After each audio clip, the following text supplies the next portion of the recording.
আসসালামু আলাইকুম বন্ধুরা, কেমন আছে? আল্লাহর মধ্যে আমি ভালো আছি। আপনারা কেমন আছেন জানাবেন। আবারও নতুন ভিডিও নিয়ে আপনাদের সামনে এসে গিয়েছি। আর থোড়া হিন্দি থোড়া বাংলা বলবো না, পুরো পিওর বাংলা বলবো। হিন্দি থোড়া থোড়া আমাদের মানে খাট্টাই ভাষা আমরা বলি, তো থোড়া থোড়া হিন্দি আর থোড়া থোড়া বাংলা বেরিয়ে যায়। এই জন্য আজ থেকে আমি পুরো পিওর বাংলা বলবো। কেন? সবাই পছন্দ করবে বা করবে সেটা নয়। আর তারপর আমি মেলা থেকে কালকে আসছিলাম, বলছিলাম না কাল মেলা গিয়েছিলাম।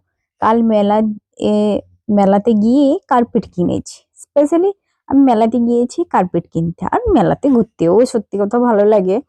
ছোট থেকেই মেলা ঘুরে ঘুরে ঘুরে ঘুরে এসেছি। তাও হলদিয়া মেলা তো অনেকটা বড় হয়। হলদিয়া মেলা এখন বন্ধ আছে, ক্ষুদিরাম মেলাটা হচ্ছে। তারপরে এই উপরের এই কার্পেটটাও নিয়েছে। আর দেখবেন টি টেবিলের নিচে না কার্পেট দিলে সোফার নিচে বসে মানে সোফাতে বসে আরাম লাগে না, পায়ে মেঝেতে ঠান্ডা ঠান্ডা লাগবে। কার্পেট দিয়ে দিলে স্মুথলি লাগবে, পা দিয়ে বসতে খুবই আরাম লাগবে দেখবেন। আর এই যে সোফার এখানে জিম আছে, জিম তো আমার হাজবেন্ড করেনি, আমিও এখন বন্ধ রেখেছি। আর ওটা আমাদের পুরোনো বাড়ি, পুরোনো বাড়িটা পুরো আমাদের উপর থেকে ভালোই দেখা যায়। আমি উপরে উঠলেই সবসময় আমাদের পুরোনো বাড়ির ভিডিওটা আমি করি। তারপর দেখুন আমার এই যে গাছগুলো আছে না, আমার হাজবেন্ডের খুবই পছন্দ, কিন্তু আমার একদমই পছন্দ নেই। যত্ন করতে করতে পুরো হালতই খারাপ হয়ে যায়। তাই জন্য সব গাছ মারা গিয়েছে। মানে অনেক, যখন প্রথম বাড়িতে ঢুকেছিলাম প্রথমে অনেক গাছ রেখেছিল, তারপর বাড়ি আস্তে আস্তে সব গাছগুলো এত মেনটেনেন্স করতে হয় না, আমার আর ভালো লাগে না সত্যি কথা বলতে। এত মানে কাজ কাম এটা সেটা করার পর ওই গাছপালা এটা সেটা আমার আর ভালো লাগছে। এমনি চাষবাস করি কিন্তু ওইসব আর আমার ভালো লাগে না। তারপর আজকে ডিমান্ড হয়েছে আমার ছেলে মেয়ের, স্পেশালি সানডে বিরিয়ানি। বলছে ঠান্ডা ঠান্ডা আছে, ঠান্ডার দিনে তো বিরিয়ানি খেতে ভালো লাগে, মানে ঠান্ডাকালে। তো তুমি আজকে সানডেও আছে, তুমি আম্মা বিরিয়ানি করো। আর আমার ছেলের বিরিয়ানি সত্যি কথা স্পেশালি মানে খুবই পছন্দ। তাই একদম পোল্ট্রির মুরগি আজ বিরিয়ানি করছি না, আজ লাল মুরগির বিরিয়ানি করছি। লাল মুরগির বিরিয়ানিটা টেস্ট একটু আলাদা লাগে, কেন না একটু চর্বি টর্বি থাকে। পোল্ট্রি মুরগিতে তো একদম চর্বি টর্বি থাকে না। আর আজকালের পোল্ট্রিতে জানেনি। তারপর টক দই দিয়ে মাখিয়ে নিচ্ছি, টক দই দিয়ে দিয়েছি, নুন লঙ্কা জিরে ধনে ভাজা মানে বিরিয়ানি মশলা কাঁচা লঙ্কা সব একসঙ্গে দিয়ে মাখিয়ে ওকে এখন 10-15 মিনিটের জন্য ঢাকা দিয়ে রেখে দেবো। কেননা ম্যারিনেশনটা হওয়া হতে একটু সময় লাগবে, মাংসটা একটু নরম নরম হবে। আর যদি সঙ্গে সঙ্গে তুলে ফেলি তাহলে আর নরমই হবে না মাংস, জলটা মানে টক দইয়ের জলটা অনেকটাই ছেড়ে দিবে। তাই ওকে তেল দিয়ে সব রকম মশলাতে দিয়েছে, মশলা দিয়ে ঢাকা দিয়ে এখন রেখে দেবো। কারণ অনেকক্ষণ টাইম মানে থাকলে বিরিয়ানির টেস্ট মশলা নুন সবকিছু ঢুকে যাবে। তাই ঢাকা দিয়ে রেখেছি। তারপর আস্তে আস্তে আমার মেয়ের ড্রয়িংটা আমি দেখাতে এসেছি। সত্যি কথা বলতে আমার মেয়ে কাবা শরীফের ড্রয়িংটা খুবই সুন্দর করেছে, আর এত ভালো লাগছে। আমার বলছি আরেকটা মানে কলকাতা গেলে এরকম একটা ড্রয়িং এর পুরো কিনে দেবো, ভালো করে পুরো রাউন্ড করে কাবা শরীফের ড্রয়িংটা এঁকে দিয়েছে, আমার খুব ভালো লেগেছে। তারপর তেলের উপরে পেঁয়াজটা লাল করে মাংসটা দিয়ে দিয়েছিলাম, মাংসটা দিয়ে আমি কিন্তু ওইদিকে গিয়েছিলাম। কেন জলটা ছাড়বেই ছাড়বে, পেঁয়াজ লাল হবে। এবার বিরিয়ানির চালটা ভিজিয়ে নিচ্ছি, চাল 5-10 মিনিট আগে ভিজিয়ে রাখলে চালটা, সত্যি কথা বলতে 1 ঘন্টা আগে ভিজিয়ে রাখলে চালটা খুব বড় বড় হয় আগের থেকে। হ্যাঁ, ভিজিয়ে রাখলে, না হলে এমনি সঙ্গে সঙ্গে করে নিলে চাল আর বড় হবে না, মানে সামান্য একটু বড় হয়ে বাস হয়ে যায়, আর নরম সফটও হবে না। চালটা ভিজিয়ে রাখলে অনেকটাই নরম সফট হয়। তারপর ওই মাংসের মধ্যে আমি টমেটো আলু বোখরা সবকিছু দিয়ে দিচ্ছি, মানে একটু দম টাইপের বিরিয়ানিটা করবো।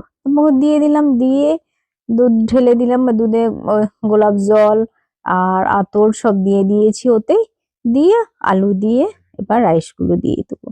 রাইস গুলো বিরিয়ানির মশলাও দিয়ে দিচ্ছি হালকা হালকা করে, কারণ একদম দাম। আর রাইসটা একদম করেছি মানে বেশি একদম মানে গিলি করি না, একদম হালকা হালকা একটু টাটো টাটো মানে চালটা রেখেছি।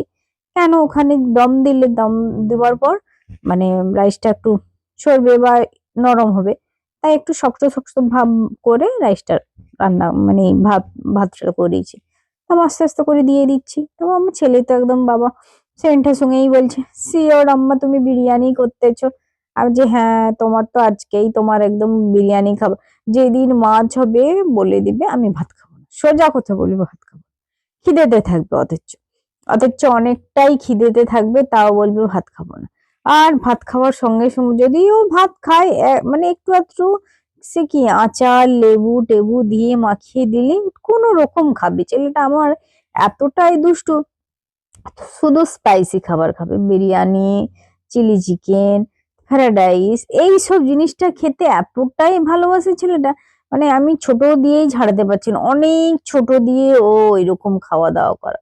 আমি লঙ্কাগুলো রেখেছি, আমার মেয়ে সাজিয়েছে দেখো, বলছে আম্মা তুমি লঙ্কাগুলো এরকম দাও, উপর থেকে টমেটো দিচ্ছ কেন? আমি বলছি, আমি এইভাবেই দম বিরিয়ানিটা করবো, দেখ না তুই। আমার মেয়ে লঙ্কা গুলোকে কাড়া কাড়া করে দিয়েছে, মানে গেঁথে দিয়েছে, বলছে আমি এরকম দিয়ে দিচ্ছি। আমি বলছি, "ধ্যাৎ।" বলে মা বেটি হাসছি। তারপর সব মশলা টসলা সব দিয়ে দিলাম, নিচেই তো মশলা দিয়েছি, আর উপর থেকেও মশলাটা দিয়ে দিচ্ছি, কারণ চালটা একটু মশলা মশলা হবে, এই জন্য মশলাটা উপর থেকেও দিয়ে দিচ্ছে ভাজা বিরিয়ানি মশলা। আর আমি অনেকটাই বিরিয়ানি মশলা করে রেখে দিই জানেন, কিন্তু অনেকদিন থেকে ছিল না, কালকে বিগ বাজার গিয়েছিলাম, সেখান থেকে বিগ বাজার থেকে কিনে এনেছি। স্মার্ট বাজার, বিগ বাজার আগে ছিল, এখন স্মার্ট বাজার হয়ে গেছে। স্মার্ট বাজার থেকে কিনে এনেছি, একসঙ্গেই গুঁড়ো করে রেখে দিই। তারপরে জাফরান দিয়ে একদম ঘি, আর আমি একদম ঘিটা দেব, ঘি দেওয়ার পর একটু বাটার দেব, মানে ঘিটা একটু বেশি লাগবে, কেন আমি মাংসতে তেল দিয়েছি কম করে, কিন্তু বেশি দিই না। কিন্তু ঘি, বিরিয়ানিতে ঘিয়ের স্বাদটা বেশি লাগে, বেশি হলে ভালো হয়, কেন মানে সাদা তেলের কোনো স্মেল কোনো কিছু আর ভালো লাগবে না। ঘি আর একটু সামান্য বাটার, বাটারটা দিলে আর ওই ঘি স্মেল আর বাটারের স্মেল মানে মিক্সড হয়ে এত সব মানে বিরিয়ানিটা এত টেস্ট লাগে, সত্যি খুবই টেস্ট লাগবে। আর এটা দম করে রেখে দেবো এখন ঘন্টাখানিক, একদম দমে করে রেখে, একদম কম দম, মানে গ্যাসের ফ্লেমটা একদম কম করে করে দিচ্ছি। গোসল করার পর মা বেটি সবাই খাবো বলিতে এসে গিয়েছি। আমার ছেলে বলছে দাও দাও দাও দাও বিরিয়ানি দাও, আমি বলছি, সত্যি দিতে দে। দেখুন, দম বিরিয়ানি মানে মশলা থাকবে, আর মানে একটু স্পাইসি স্পাইসি ঝাল ঝাল হবে, একটু ঝাল করেছি, আর একটু স্মুথলি মানে নরম সব মাংস হবে, খুবই ভালো লাগে মানে এই বিরিয়ানি, দম বিরিয়ানিটা খেতে আমার। মানে রাইস গুলো নরম একদম সফট হয়ে যাবে। আমার ছেলে খেয়ে দেখুন না, বলছে মেয়ে খেয়ে বলছে খুবই, মানে খাচ্ছে, খেয়ে বলছে আম্মা বিরিয়ানিটা খুবই সুন্দর হয়েছে সত্যি।